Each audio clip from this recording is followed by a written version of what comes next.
Hello, my precious friend. Today our lesson will be a continuation from where we stopped yesterday about the cell. We are going to be continue discussing about the function of the part of the cell. Okay, about the cytoplasm. No, we discussed yesterday about the cytoplasm. Let's continue with the nucleus. I told you that nucleus is a very important part in a cell.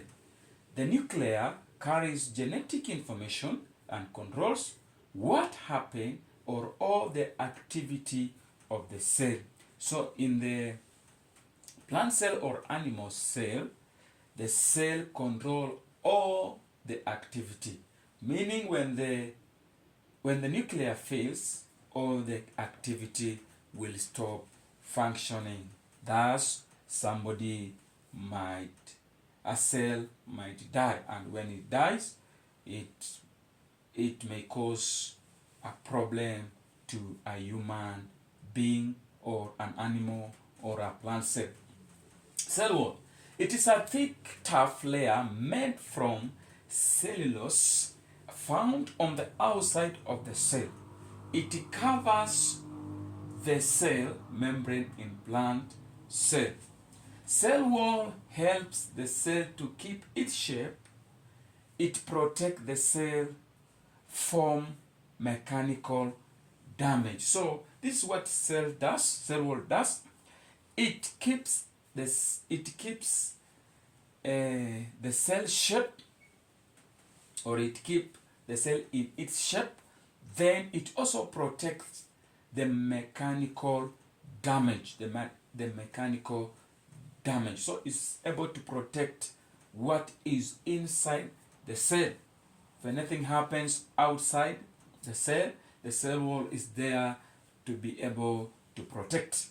So we have said that it covers the cell membrane in plant cell. So it's the one that covers the cell membrane. Chloroplast, I think earlier we discussed on this. We said that the word comes from the word chlorophyll. The chloroplast comes from the word the chlorophyll, where it contains a green pigment that gives the plant cell that green color. So chlorophyll absorbs light that is used by the plant to make their own food through photosynthesis. We understand that for photosynthesis to take place, we must have the sunlight, we must have the carbon dioxide or carbon dioxide for that case. Okay, so that's where the photosynthesis takes place.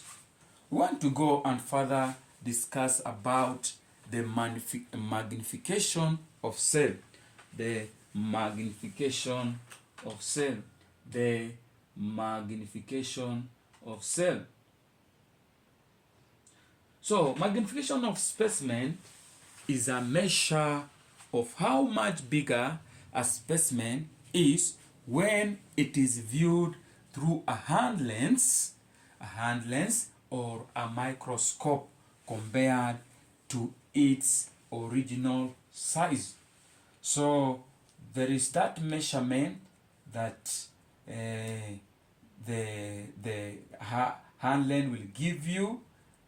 Then you compare with the when it was not magnified. Magnification is usually expressed using x before the digit. For example, x2, x10, x20.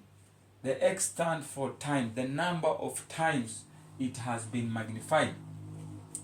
It is a measure of how much bigger an object appears when viewed through a hand lens or microscope. For example, x2 means the object has been magnified or enlarged 2 times, or the image okay, for example, x2 means that object has been magnified or enlarged 2 times, or the image is twice bigger than the actual object.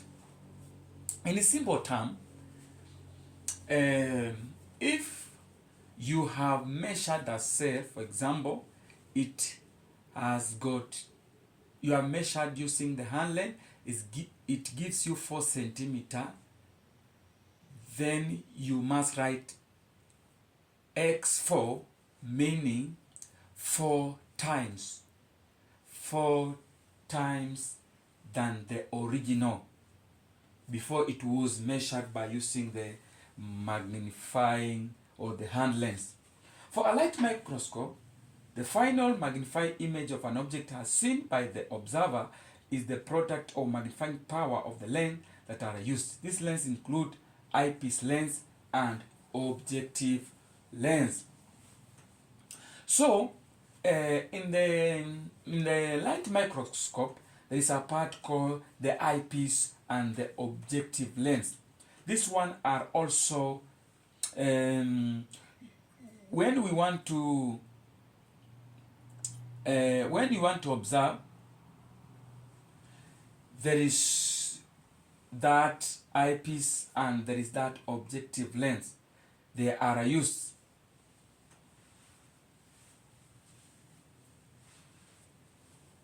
Yeah, they are used. I know that some of you have ever come across a light microscope. A light microscope. Some of us, we have ever seen that one. You can also check in your books. We have got that light microscope. So in the light microscope, the revolving nose piece hold 3 different objective lenses. So down there under the stage, we have got we have got the three revolving nose piece. We have got objective lens. We have got those lenses, the objective lenses. We have got the X4, the X10, and the X40. The eyepiece lens further magnify the image formed by the objective. So we can be able to see, for it to be in a simplified way, we can have tabulated information there. We have got the objective lens magnification, we have the eyepiece lens magnification, and we have got the total. So you take the objective lens, then you multiply by the eyepiece lens, you get 40. When you take x10 and 10, I think you get 100. So you can be able to see how we find those magnification. Tomorrow we are going to be discussing on movement of material in and out of the cell.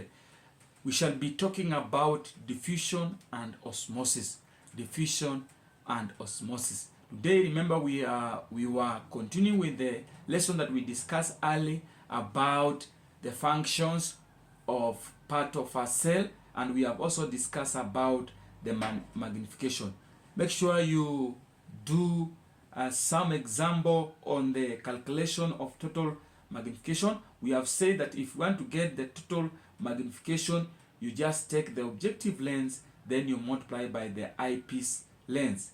And in case you have been given the total magnification lens, you are going, in case you have been given the total magnification lens and you have been given the eyepiece lens, you just take the total magnification lens, then you divide by the eyepiece lens, you get the objective lens.